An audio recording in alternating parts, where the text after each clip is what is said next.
Hey guys, in this video we're going to look at example 20 from your notes packet. Should be the very last one. Now the first part of this question is about adding in a voltmeter. Now a voltmeter, you may recall, has an enormous resistance, and so the way that you wire them in is always going to be in parallel. So draw that. Now that we've done that, let's move on to the next part, in which the voltmeter shall be measuring something. In order to be able to answer parts B, C, and D, I'll need to remind you about some of the principles that we learned in the previous video, specifically about the assumptions that we make immediately after the switch has been closed versus the assumptions we make about a long time later. Now, B, C, and D relate to a long time later, so we'll focus on that. Also, I want to make sure you understand the term equilibrium here, because some textbooks or teachers really like to use that term instead of just saying a long time later. Really, all they mean is, well, the exact same thing. Equilibrium is established after the switch has been closed for some arbitrarily long amount of time. So equilibrium just means a long time later. So our main tools, as usual, are loop and junction equations. And then the assumptions that we're going to make at various points in this problem are that initially, after the capacitor is closed, after the switch is closed, there is no charge on the capacitor, and therefore it uses 0 volts. All right, and then also, a long time later, at equilibrium, the final current through the capacitor is going to be 0. Now, we don't necessarily know going in which loop or junction equation is going to be most useful. So we'll begin by just writing one of them. The idea here is try everything out. Write out every loop or junction equation that you can think of and plug in the assumption that you are making and any other information they're giving you, such as that the final volts on the capacitor is 15. So to begin with, let's write a junction equation. The junction equation that we write expresses simply the observation that the current splits at the junction. However, we know that a long time later, when the capacitor is fully charged, the current through the capacitor is going to be 0. And so our assumption leads us to the conclusion that I total and I1 are the same. This shouldn't be too surprising if you watched the previous video, because what I told you to do in that one is, or at least in some circumstances, redraw the circuit without the capacitor branch. So that would look like this, where the two resistors are therefore simply in series. Because after all, if no current passes through the capacitor a long time later, well, it may as well not be there for the purposes of writing loop and junction equations. Next thing I thought we would do is write a few loop equations. So this is the loop equation for the red path outlined above. And we can make one substitution in there, which is that I total and I1 are the same thing. But we will still have two unknowns in this equation. So until we have a little more information about, say, the current, we're not really going to be able to use this equation to solve for the resistance of R2. This next equation is for the loop that goes all the way around the circuit. Well, we can make one substitution in here for sure. From this information up here, I can replace VC with 15. But I still have the exact same problem as with the previous equation. I know neither I total nor R2. So I need some kind of a loop that is only going to contain one variable. Well, there's really only one possible loop left, and that would be on the sort of right rectangle, the right side there. And it's a simple loop equation, right? It's only got two terms in it. That's great. And lo and behold, we actually know what VC is. And substituting that in, we should now notice, with a sense of satisfaction, that there is only one unknown in this equation. So now we know the current through the 15 kilo ohm resistor to be That would be 1 milliamp, if you like. Now, that actually is the equilibrium current, because if you recall, I total and I1 are the same thing. So we just found the equilibrium current. So whatever, we answered the questions in a different order. I'm really not sure that you could have found R2 before finding the equilibrium current. So now that we know the equilibrium current, let's substitute it into one of the loop equations that we previously wrote and see if we can get somewhere. I arbitrarily picked the bottom one to plug it into. Really wouldn't have made a difference which one we use, since we'll get the same result. But substituting into the bottom one, we would get that. Aha! And so now we can actually solve for R2. Okay, 5,000 ohms. So now we've done B and C. Now, I would like to point out at this moment that we didn't actually know which of the various equations was going to be useful before we started doing the problem. And it's very often going to be that way when you encounter one of these kinds of problems. You don't know what you're supposed to do. It's not like with the simple RC circuits where they say, what is the amount of charge remaining after 5 seconds? You just find the right equation and then plug in the values into it. This doesn't necessarily work that way. You've got to go back to good old-fashioned circuit analysis and do your loops and your junctions. All right, well, on to part D.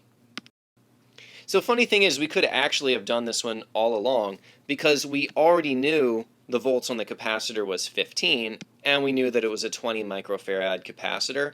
So fine, we could just have immediately solved for it. However, in a lot of other questions, the volts on the capacitor will be one of the last things that you'll solve for.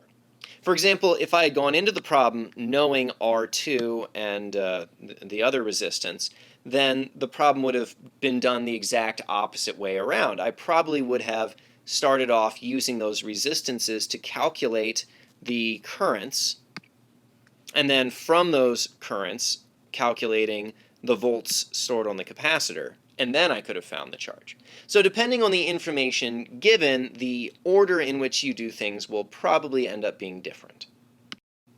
Either way, the answer to part D is 300 microcoulombs.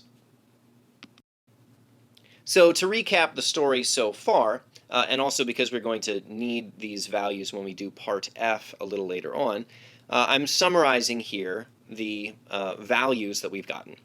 So the final current through the two resistors is, okay, each of these things. The final current in the capacitors, of course, is 0.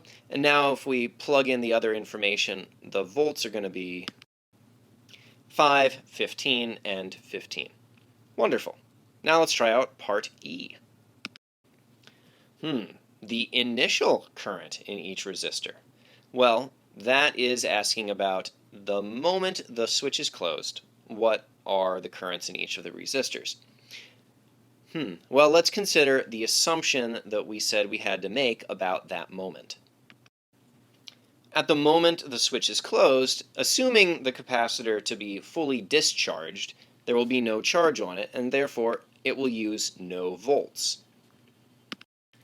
The advice given in the previous video was redraw the circuit without the capacitor. Well, if I do that, then I have this, and if you recall, this bit right there has 0 ohms of resistance on it. Well, that means that I have shorted out the 15,000 ohm resistor. In other words, the initial current through it is going to be 0. And so the 5,000 ohm resistor and the capacitor will have the same amount of current going through them, and the 15,000 ohm gets nothing. And so reusing one of those loop equations from earlier in the video, if I plug in the value of 0 in for the volts, well, now I can solve that equation and determine that the initial current coming out of the battery is 4 milliamps as opposed to the 1 milliamp that we get a long time later. And that 4 milliamps is going through the 5,000 ohm resistor and the capacitor, which is there, right? It just doesn't do anything right now because it's not a resistor and it has no volts on it. And the current through the 15,000 ohm, saying it once again, beating a dead horse, is nothing.